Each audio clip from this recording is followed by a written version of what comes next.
Magandang araw sa inyong lahat. Ako si Ginoong Marvin Carolio, isang guro sa Pilipino.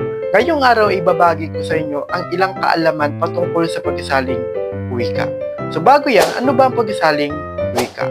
So sabi ni si Rabin noong 1958, ang pagsasaling wika ay isang proseso kung saan ang isang pahayag, maaring ito man ay pasalita o pasulat, ay nagaganap sa isang wika at ipinapalagay na may katulad ding kahulugan sa isang dati nang umiiral na pahayag sa ibang wika. Sa madaling salita, ang pagsasaling wika ay ang paglilipad sa pinagsasalinang wika ng pinakamalapit na katumbas na diwa at istilong nasa wikang isasalin. So, ibig sabihin, ang pagsasaling wika ay ang paglilipat ng isang wika sa iba pang wika. Ano ba yung mga pamantayan na dapat nating alamin at isaalang-alang kapag tayo ay magsasaling wika? So narito yung mga pamantayan sa pagsasaling wika. Una, kinakailangan alamin ang paksang ating isasalin. So napakalaga na malaman natin or alamin natin kung ano ba yung paksa na ating isasalin. So kinakailangan magbasa o magsaliksik upang mapag-aralan ito at magkaroon ng mas malawak na kaalaman sa paksa ng tekstong ating isasalin. Pangalawa, basahin ng ilang beses ang tekstong ating isasalin.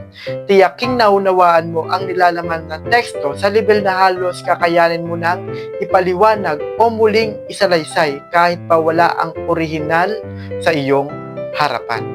So gayon pa may tandaang hindi ka basta magpapa-paraphrase kundi magsasalin ka, kaya hindi mo dapat baguhin, palitan, o bawasan ang ideya o mensahe ng tekstong iyong isasalin. So kinakailangan daw na basahin natin ng mabuti at ilang beses ang tekstong ating isasalin upang magkaroon tayo ng mas malawak na kaalaman sa kung ano ba yung ating isasalin at para malaman din natin yung pinakang diwa at yung kultura na nakapaloob sa isang teksto na ating isasalin. Ikatlo, tandaan ang isasalin ay ang kahulugan o mensahe at hindi ang mga salita. So makatutulong ang malawak na kaalaman ng isang tagapagsalin sa natumbasan ang isang salita mula sa pinagmulang teksto ng isa ring salita sa pagsasalinang wika. Dahil literal lang ang kalalabasan ng pagsasalin at maaaring hindi mapalabas ang tunay na diwa ng isasalin. So kinakailangan na lagi nating tandaan na ang ating isasalin ay ang kahulugan o ang mensahe at hindi ang salita.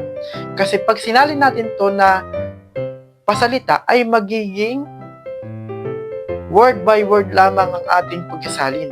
At hindi magiging maganda ang kalalabasan nito. At hindi natin maipapalabas kung ano ba talaga yung pinakang diwa o ideya ng tekstong ating isasalin. So kinakailangan ang isasalin natin ay yung diwa at hindi ang salita. Ikaapat, piliin ang mga salita at pairalang madaling maunawaan ng mambabasa. So kinakailangan yung mga salitang ating gagamitin ay lubos mong nauunawaan ang kahulugan nito at mauunawaan din ng magbabasa. So napakalaga na kailangan natin piliin yung mga salita at tiyakin na maunawaan ito ng mambabasa. Ikalima, kinakailangan ipabasa sa isang eksperto ang ating ginawang pagsasalin o sa isang guro na eksperto doon sa wika na ating isasalin. So maaaring sa mga katutubo na eksperto din doon sa wikang ating isasalin. So napakalaga na ipabasa natin sa kanila yung ating ginawang pagsasalin upang masuri nila ito kung tama yung ginawa nating pagsasalin at tama yung mga ideya at diwa at salita na ating isinalin. Ika-anim, isaalang-alang ang iyong kalaman sa genre ng akdang isasalin. So makakatulong sa epektibong pagsasalin ang kalaman ng tagapagsalin sa genre ng kinabibilangang ng kanyang isasalin. So halimbawa, hindi basta makapagsalin ng isang tula ang isang taong walang gaanong alam sa matatalinhagang salita, katulad ng mga tayutay na karaniwang ginagamit sa isang tula. So idadagdag pa rito ang kaalaman ukol sa magkakatugmang salita, lalo na kung ang sukat at tugma ang tulang isasalin, o lalo na kung may sukat at tugma ang tulang isasalin. Kung tulang isalin, kailangan lumabas pa rin itong isang tula at hindi prosa. So kung ito'y may sukat at tugma, kailangang pagsikapan ng tagapagsalin na mapanatili rin kung ano yung sukat at tugma ng tulang iyong isasalin. So, sinasabi lamang dito na napakahalaga na alam natin yung genre na ating isasalin, or sapat yung ating kaalaman sa genre na ating isasalin. Ano kung tayo ay mahilig sa tula, so mabuti kung tula rin ang ating isalin. Ngunit kung wala tayong alam sa ibang genre at gusto natin magsalin ng ibang genre, ay kinakailangan nating pag-aralan yung genre na ating isalin at dapat magkaroon tayo ng sapat na kaalaman sa genre na ito. At ikapito, kailangang isaalang-alang ang kultura at konteksto ng wikang isasalin at ng pagsasalita. So may mga pagkakataon kasing ang paraan ng pagpapahayag ng wikang pagkasalinan ay nakadepende sa kanilang nakasanayan at naiiba sa wikang pagkasalinan. Kaya dapat din itong bigyang pansin ng isang tagapagsalin. So kinakailangan hindi lang dapat yung diwa yung pagtuunan natin ng pansin, kundi pati yung kultura ng isang teksto. Ano ba yung kultura doon sa isang teksto? O ano ba yung kultura doon sa isang lugar na gumawa ng teksto na ating isasalin?